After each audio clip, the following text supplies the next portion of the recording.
ત્યારે હકીકતમાં અંતરની આંખ ત્યારે ઉઘડી કે આ તો માયા પૂરી થઈ ગઈ. આપણે 60 વર્ષ કેમ થઈ ગયા ખબર પડી? આમ જોવા જઈએ ને તો આ કરી લઉં, તે કરી લઉં, ઓલું કરી લઉં, છોકરા ભણાવી લઉં, છોકરા પરણાવી લઉં, છોકરા વહુ આવે, આ આવે, તે આવે, પછી છોકરા જ કે બાપા હવે હરિભજન કરો તો સમજણ પડે કે આપણે 60 વર્ષ થઈ ગયા. એટલે હજી તો કેટલાય સપના લઈને હાલતા. આ કોના હાટું કર્યું? પછી આપણે કઈ ભેગું લઈ જાય એમ નથી, ભગવાને કઈ વ્યવસ્થા રાખી નથી. એટલે આપણે કહીએ હું આ તો બધું છોકરાઓનું જ છે ને, પણ શું કરવાનું? લે કે તું આ ન કે તો શું કરવાનું? ભગવાન આમે શિંગડા ભરાવાનો તોય લઈ જવાનો તો નથી. એટલે આપણે શું કહીએ આ અમારા છોકરા વાપર છે. હકીકતમાં તો તું તારા હાટું જ બધું ભેગું કર્યું તું. આ થપ્પો ક્યાંય આવે એમ નથી. એટલે કાં તો મૂકીને જા ભાઈ, અને કાં તો આપીને જા. તો ભાઈ મીઠાશથી આપી દે. આ બહુ મહત્વનો પોઈન્ટ આપે. અને એટલે કીધું છે કે સુષુપ્તિ કાળમાં પણ પોતાની સત્તા હતી. આપણે જયારે પડ્યા છીએ ને છતાં આપણે મરેલા નથી. સુષુપ્તિ કાળ છે, એમાં આપણી આત્માની સત્તા તો હતી જ. હવે બીજી રીતે આપણે ગણીએ ને તો 1 મહિનો જાત્રામાં જઈએ ને, 1 મહિનો જાત્રામાં જઈએ ને ત્યારે પણ ઘર હાલતું. એ હાજર નહોતો છતાં ઘરમાં સત્તા હતી. પણ મોટી જાત્રામાં જઈએ ને એટલે પેલો કામ શું થાય? રેશનિંગ માંથી નામ નીકળી. હા, કોરોનામાં લોકોને ખબર પડી હો, એ કે હાડું બારું ન નીકળી, નહીં તો રેશનિંગ માંથી નામ નીકળી જાય. રેશનિંગ હું મતદાર યાદીમાંથી નામ નીકળી જાય, ન નીકળી જાય.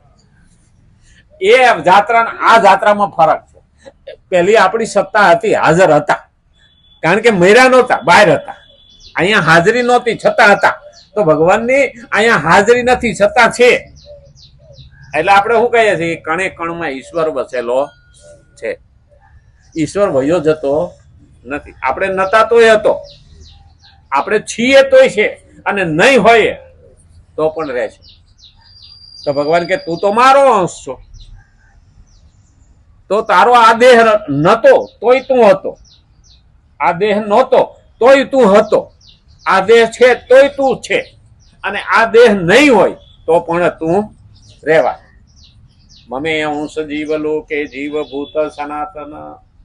કાયમ રહેવાનું. તો એના માટે જ મારે કરવાનું છે. બીજા માટે કરવું કે ના કરવું.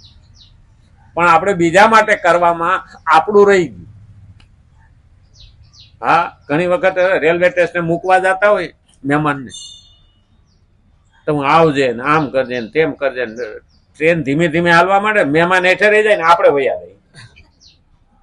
દવામાં આપણે સડી ગયા હોય. બોલો, ત્યાં ઓલા મહેમાન કે મારે જવાનું છે, તું ક્યાં સડી ગયો? તો હવે આ ટ્રેન હાલતી થઈ ગઈ, મારે ઉતરવું પડશે ને તારે સરવું પડે. આપણું એવું જ છે, કારણ કે આત્માનું રહી ગયું અને બધાયનું થઈ ગયું.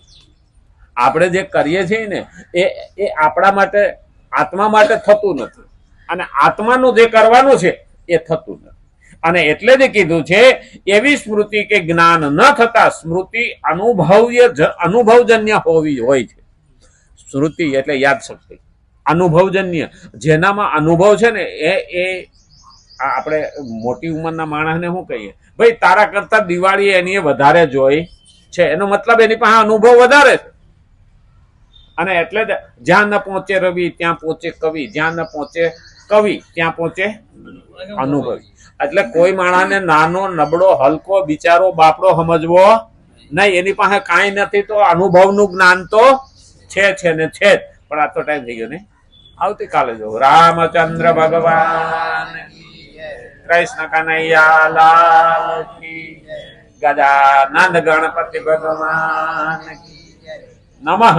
પાર્વતી પતિ મહાદેવ.